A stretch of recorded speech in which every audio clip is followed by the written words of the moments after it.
မပြစ်မှားတဲ့ပုဂ္ဂိုလ်ကိုပြစ်မှားမယ်ဆိုရင်မသေးခင်ဒီဘဝမှာကိုပဲဒဏ်10ပါးတွေကနေပြီးမှသူတော်ကောင်းကိုပြစ်မှားတဲ့ပုဂ္ဂိုလ်တွေခံရတဲ့ဒဏ်10ပါးဆိုတာရှိတယ်။အဲ့ဒီဒဏ်10ပါးတွေကတစ်မျိုးမျိုးကိုသူတို့မလွဲမသွေတွေ့ကြုံရလိမ့်မယ်။အဲ့ဒီဒဏ်10ပါးကဘာတွေလဲဆိုရင်ဝေဒနာဖရုတန်နဲ့ပြင်းထန်တဲ့ဝေဒနာတွေလည်းပဲခံစားရတတ်တယ်။ခေါင်းကိုက်တယ်ဒီခေါင်းကိုက်တာလည်းပျောက်ကုန်ပျောက်ဘူးဆိုတာမျိုးတွေပေါ့။ခန္ဓာတယ်ဆိုပြီးမှမပြောကြဘူးလား။အဲ့ဒါမျိုးယောဂတွေပြင်းထန်တဲ့ဝေဒနာတွေကိုဒီဘဝမှာကိုပဲခံစားရတယ်တဲ့အဲ့လိုယန္တာတွေကိုတတ်မိရဲ့ယန္တာတွေကိုပြစ်မှားမိရဲ့မတတ်ရင်တော့ပြစ်မှားမိရဲ့ယန္တာမဟုတ်ဘူးယန္တာတဲ့နှိမ့်နဲ့အရိယပုဂ္ဂိုလ်တွေအရိယပုဂ္ဂိုလ်မဟုတ်ဘူးတိလသမာဓိရှိတဲ့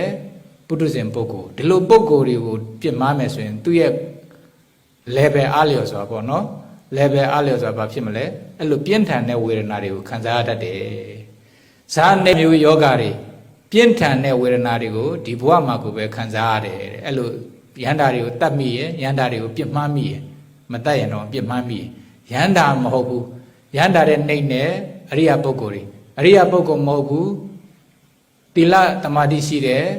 ပုထုဇဉ်ပုဂ္ဂိုလ်ဒီလိုပုဂ္ဂိုလ်တွေကိုပြစ်မှားမယ်ဆိုရင်သူ့ရဲ့ level အားလျော်ဆိုတာပေါ့နော်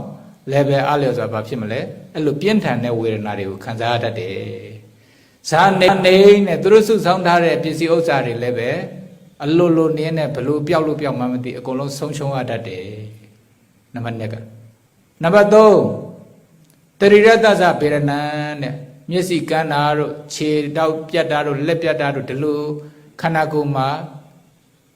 ဒီလိုဟိုပါပေါ့ heavy injury တွေရတတ်တယ်ခန္ဓာကိုယ်မှာဟုတ်လားအဲ့လိုမျက်စိကန်းသွားတာတို့နားဖြတ်လိုက်ရတာတို့ယောဂါတွေနော်ခန္ဓာကိုယ်နဲ့ပဲပတ်သက်တယ်စိတ်တခေပင်စပါပုနေတဲ့စိတ်တခေပင်စပါပုနေတဲ့စိတ်ပြန့်လွယ်ပြီးမှယူသွတ်သွားတတ်တယ်တခါလေကျရင်ယူသွားတဲ့ပုံကိုယ်တွေရှိရနော်အဲ့ဒါပါလေအဲ့ဒါအရိယပုဂ္ဂိုလ်တွေယန္တာပုဂ္ဂိုလ်တွေကိုပြစ်မှားရင်ဖြစ်တတ်တယ်နောက်တခါရာဇာတောဝဥပတက္ကံတဲ့မင်းဘေးတွေလည်းပဲကြုံရတတ်တယ်မင်းဘေးဆိုတော့အဲ့ဒါမင်းနေရနေပြီးမှနှိပ်စက်တာမျိုးအိမ်နေတိန်တာမျိုးစသဖြင့်ဒီလိုမျိုးတွေကြုံရတတ်တယ်ဘာမှဟောမလုပ်ပဲနဲ့နော်နောက်တခါအဘိက္ခဏင်္စဓာရုဏံတဲ့ကြမ်းကြုတ်ဆိုတာအဆွတ်ဆွဲခံရတတ်တယ်တကယ်တော့ကိုကလူတတ်တာမဟုတ်ဘူးဒါပေမဲ့ကိုယ်လူတတ်သမားဆိုပြီးမှဖမ်းသွားတာမျိုးတကယ်တော့ကိုကသူမျက်ပစ္စည်းခိုးတာမဟုတ်ဘူးသို့တော့ကိုယ်တခိုးဆိုပြီးမှဖမ်းသွားတာမျိုးဒါမျိုးတွေဖြစ်တတ်တယ်နောက်တစ်ခါနံပါတ်8ကဘယ်လောက်တုံးဆိုပရိခေယံစညာတိနံတဲ့ကိုယ့်ရဲ့ဆွေမျိုးသားချင်းတွေလည်းပဲပစ္စည်းဆုံးရှုံးရတတ်တယ်ကိုအကုနေတဲ့ပုံကိုယ်တွေရုပ်တရက်ဆုံးသွားတာမျိုးကိုနဲ့ကွဲကွာသွားတာမျိုးဒါမျိုးတွေဖြစ်တတ်တယ်အကုစရာမဲ့ဖြစ်သွားတတ်တယ်ဘောဂနိစပပင်ကုရနံပါတ်9ကမိမိရဲ့ပစ္စည်းဥစ္စာတွေလည်းပဲပစ္စည်းဆုံးရှုံးသွားလိမ့်မယ်တဲ့အိမ်နေယာတွေအကုန်လုံးရှိသမျှတွေပေါ့နော်ဘာမှမရှိဘူးဖြစ်သွားလိမ့်မယ်အဲ့တော့ဂိဟိဘာဝံပူတိဘာဝံဒီမှာဥမာထားပါတော့တစ်သီးတွေဘာတွေဟိုလောက်တယ်ဆိုရင်အကုန်လုံးပိုးတွေစားသွားတာနဲ့ကိုယ်စီးပွားရေးတွေဆုံးရှုံးသွားတာစပားတွေဘာတွေလောင်ထားတယ်ဆိုရင်အဲ့ဒါတွေကအကုန်လုံးပိုးတွေတက်သွားတာနဲ့ဒါမျိုးပေါ့ပဲတွေလောင်ထားတယ်ဆိုရင်ပိုးတွေတက်သွားတယ်ပိုးတွေစားသွားတာနဲ့ဘာမှမရှိတော့ဘူးဒီလိုဖြစ်သွားတတ်တယ်နောက်30ကအထဝတ္တအာဂရဂရဏိအဂိတေတိပါဝကောတဲ့မိမိရဲ့အိမ်ကိုမိမိရဲ့လယ်တွေခြံတွေမိမိပိုင်ဆိုင်တဲ့ဟာတွေကိုမိတွေလောင်တတ်တယ်အဲ့လိုမိမလောင်ဘူးဆိုရင်တော့မိုးကြိုးကြရောက်တတ်တယ်တဲ့ဒီပြစ်မှားတဲ့ပုဂ္ဂိုလ်တွေနော်ယန္တာပုဂ္ဂိုလ်တို့အရိယပုဂ္ဂိုလ်တို့ပြစ်မှားတဲ့ပုဂ္ဂိုလ်တွေရဲ့ခေါင်းပေါ်ကိုမိုးကြိုးပြစ်ခံတတ်တယ်တဲ့ကဲအဲ့ဒါဒီဘဝမှာကြုံတွေ့ရတဲ့ဒဏ်10ပါးတဲ့ကာယတဗေဒဒုပ္ပညောနိရိယံသောဘပစ္စတိအဲ့ဒီဒဏ်10ပါးတစ်မျိုးမျိုးကြုံတွေ့ပြီးတဲ့အခါကျရင်တည်တဲ့အခါမှာလည်းပဲယန္တာပုဂ္ဂိုလ်ပြစ်မှားမိရင်အရိယပုဂ္ဂိုလ်တွေကိုပြစ်မှားမိရင်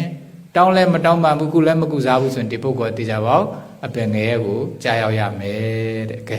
အဲ့ဒါမြတ်စွာဘုရားကအဲ့ဒါကိုအဲ့ဒီဂါထာလေးတွေဟောပြလိုက်တာအဲ့ဒီဂါထာတွေရဲ့အဆုံးမှာ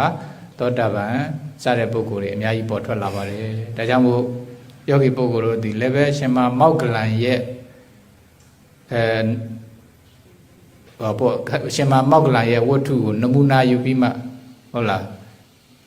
မိဘကိုပြစ်မှားခြင်းယန္တာပုဂ္ဂိုလ်စတဲ့အရိယာပုဂ္ဂိုလ်တွေသူတော်ကောင်းတွေကိုပြစ်မှားခြင်းစတဲ့အမှုတွေကိုမပြုလုပ်ဖ ೇನೆ ဟုတ်လားမိမိဒါနသီလဘာဝနာဆိုတဲ့ကုသိုလ်ကောင်းမှုတွေကိုတစ်နေ့တစ်နေ့များတဲ့များအောင်ပွားများအထောက်နိုင်ကြ၍မြတ်ဉာဏ်ဘုံဉာဏ်နိဗ္ဗာန်ချမ်းသာတရားတော်မြတ်ကိုချမ်းသာသောကိုခြင်းတရားလွယ်ကူသောအသိဉာဏ်တို့ဖြင့်လင်းလင်းမြန်မြန်